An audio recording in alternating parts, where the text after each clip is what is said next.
Let's say China. China. China. China. China. China. China. China. There are no storm movers, and you can actually see Russia from land here in Alaska. You go over to China.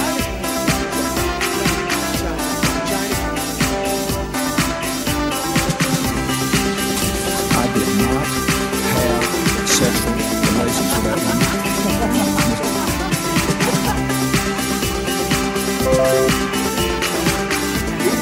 Trump's tweeting out insults to Angela Merkel. What's he doing?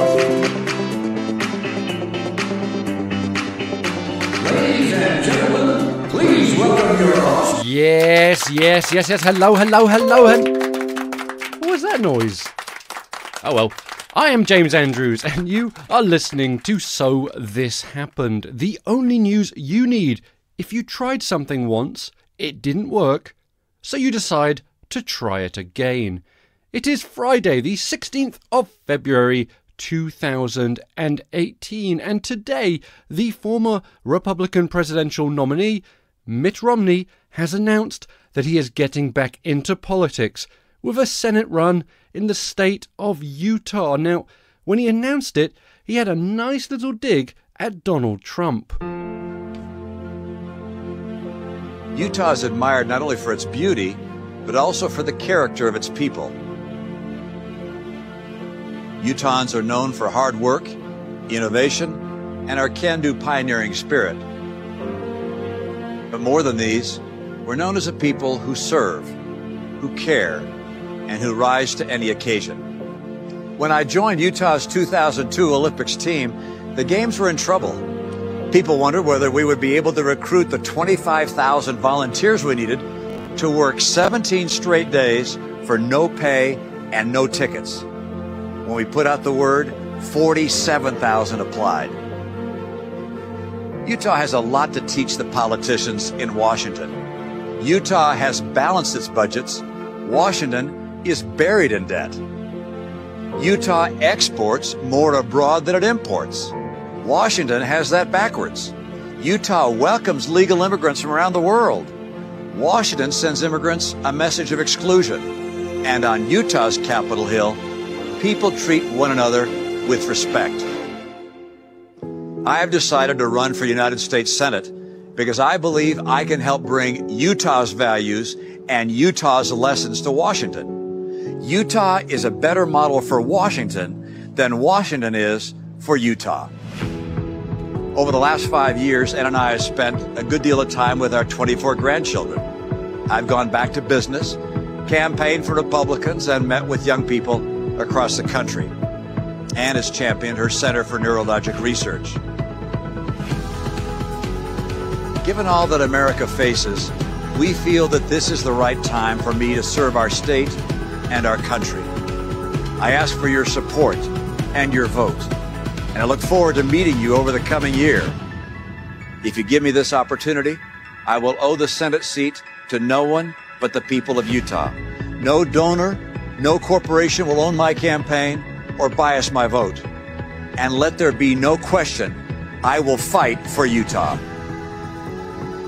Okay, so that is the audio of the announcement, which is a television commercial, and it's quite cheesy if I'm being honest, but my God, Mitt hits everybody there. I mean, you've got young people in the video, you've got old people in the video, you've got black people, white people, Latino people, Asian people, straight people, gay people, possibly even transgender. It was a little difficult to tell from the video, but well, there we are. Mitt Romney running for Senate. I can't wait to see what Donald Trump has to say about it, because you know it's going to be priceless. And in Russian news today, Special Counsel Mueller has indicted 13 Russian nationals with interfering in the 2016 US presidential elections. Now, the charges include supporting Donald Trump's campaign and disparaging Hillary Clinton. When they announced it, they said, and I quote, some defendants, posing as US persons and without revealing their Russian association, communicated with unwitting individuals associated with the Trump campaign and with other political activists to seek to coordinate political activities.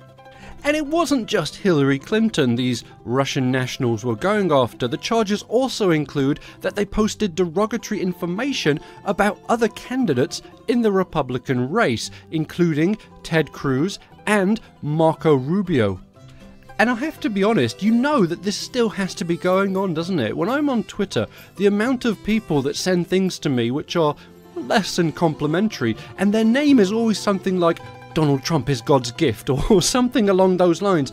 You know they're not real. You click on the profile, they have 0 followers and they're following 3 people, and where it says, where do you come from? It says something like, none of your business, or, something along those lines. And that is also the crazy thing, isn't it, with people that get all their information and all their news from places like Twitter or Facebook, because you have literally no idea who's up there. Now, if they don't have a photograph of themselves, a lot of them have just a picture of Donald Trump there smiling away, and you're sort of like, really? It's a bit weird, isn't it? Because my Twitter handle, I've just got a picture of my ugly mug up there.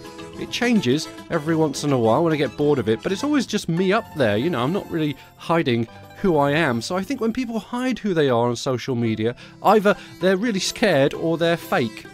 But you know that this news has to really get under Donald Trump's skin, because he has continually referred to the Russian investigation as a witch hunt or a hoax.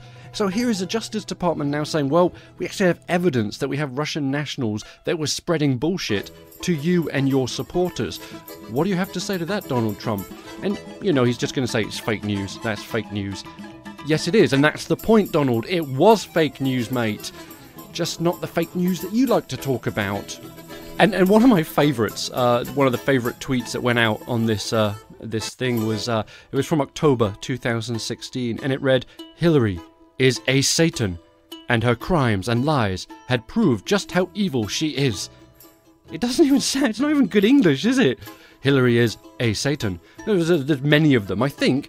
I'm not sure, but I think there's only one Satan, isn't there? And then he's got his little demons that do the business and, the work for him. But I think there's just the one Satan, not a Satan.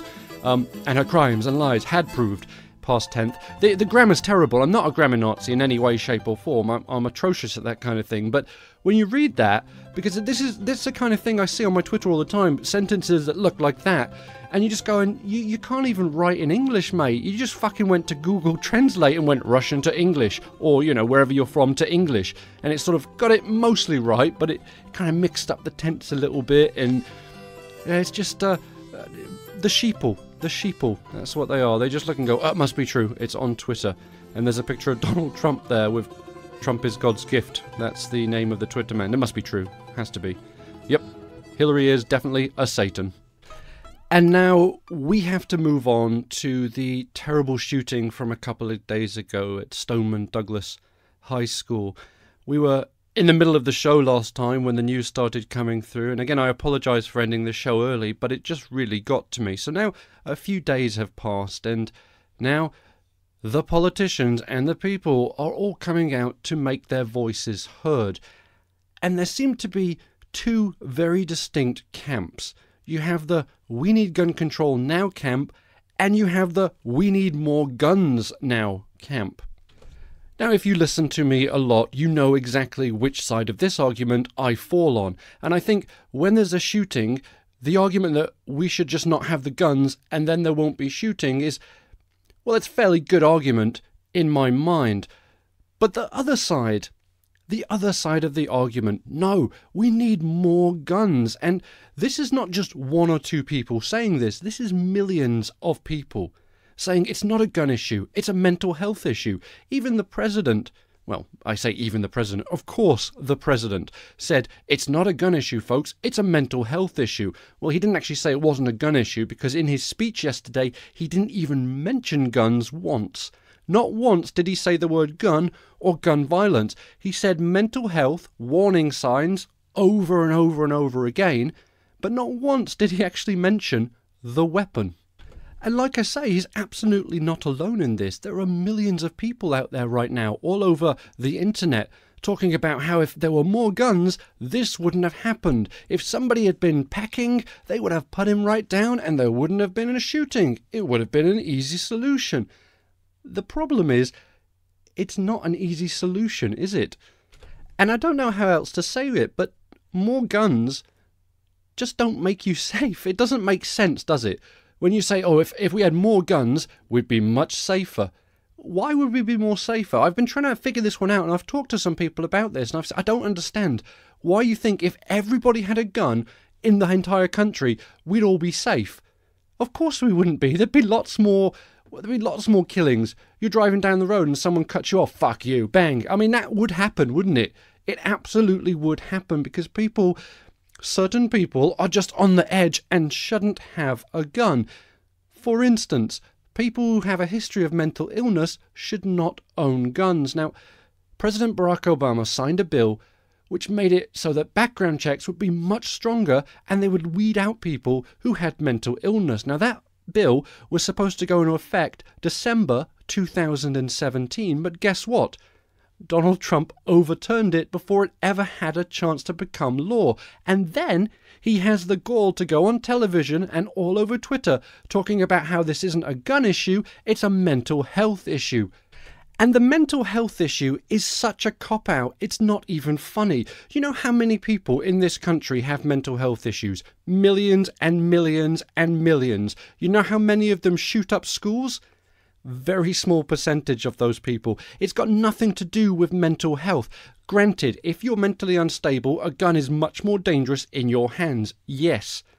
But to put it all down on mental health is A, counterproductive and not true, and B, you're also victimizing anybody who has mental health issues, saying that you are a potential danger and therefore we need to stop you. And you want more proof that mental health is not viable? When somebody commits a murder, let's say they kill 2 people, what's the first thing they try and do in court? Say, well, I'm mentally ill. I need to get an insanity plea. It never works. Nobody ever gets an insanity plea.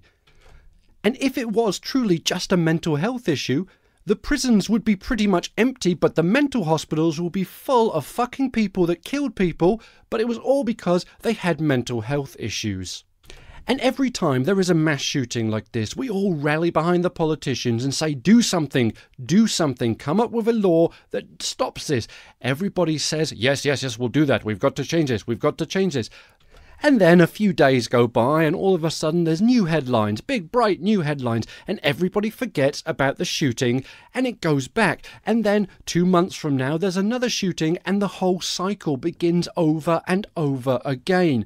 So, what can you do? Write to your congressman, write to your senator, bombard them with phone calls, emails. Say to them, look, let's do something now, right? Let's do it today, not wait till the next one and then talk about it and then do nothing, and then wait till the next one, talk about it and do nothing, and then just put it all down to, well, it's a mental health issue rather than a gun issue. Well, I have something for you. Here are the names of some people that I think would argue that it is, in fact, a gun issue.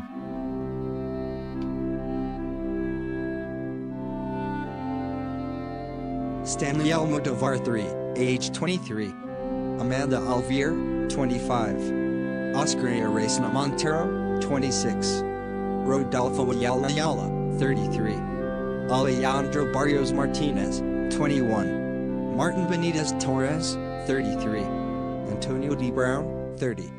Daryl Arbertu, 29. Jonathan A. Kamai Vega, 24. Angel El Candelario Padro, 28. Simon A. Carrillo Fernandez, 31. Juan Chavez Martinez, 25. Luis D. Conde, 39. Corey J. Connell, 21. Tevin E. Crosby, 25. Frank A. J. De Jesus Velasquez, 50. Diemka D. Drayton, 32. Mercedes M. Flores, 26. Peter O. Gonzalez Cruz, 22. Juan R. Guerrero, 22. Paul T. Henry, 41. Frank Hernandez, 27. Miguel Leonardo, 30. Javier Jorge Reyes, 40. Jason B. Joseph Pat, 19. Eddie J. Justice, 30. Anthony L. Reno Dilla, 25. Christopher Elainen, 32. Brenda L. Marquez McCool, 49. Jean C. Mendez Perez, 35. Akira Mane Murray, 18. Kimberly Morris, 37. Jean C. Nieves Rodriguez, 27. Luis Ocasio Cabo, 20. Geraldo A. Ortiz Jimenez, 25. Eric Evan Ortiz Rivera, 36. Joe Rayan Paniaga, 32. Enrique L. Rios Jr., 25. Juan P. Rivera Velasquez, 37. Yil Mary Rodriguez Solivan, 24. Christopher J. Sanfeliz, 24. Xavier Emmanuel Serrano Rosado, 35. Gilberto Ramon Silva Menendez, 25. Edward Sotomayor Jr., 34. Shani Tomlinson, 33. Leroy Valentin Fernandez, 25. Luis S. Vilma, 22. Luis Daniel Wilson Leon, 37. Gerald A. Wright, 31. Robert Scott Marshall, 56. Karen Sue Marshall, 56. Keith Allen Braden, 62. Tara E. McNulty, 33.